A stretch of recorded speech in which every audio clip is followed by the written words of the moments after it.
This is a test of the NOAA Weather Radio Warning Device. During potentially dangerous weather situations, specially built receivers are automatically activated to warn of the impending hazard. Tests of these receivers normally are conducted by the National Weather Service every Wednesday around noon. When there is a threat of or existing severe weather in the area on Wednesday, the test is postponed until the next good weather day.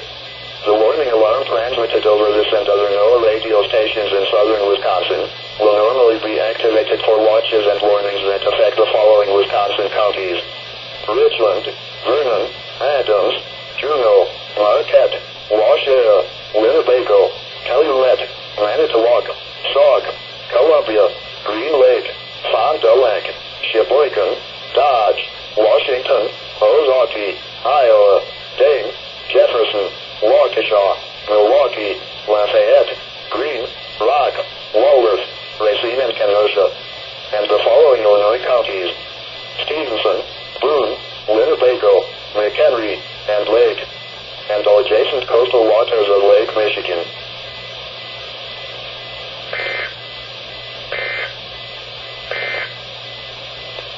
Now for the official National Weather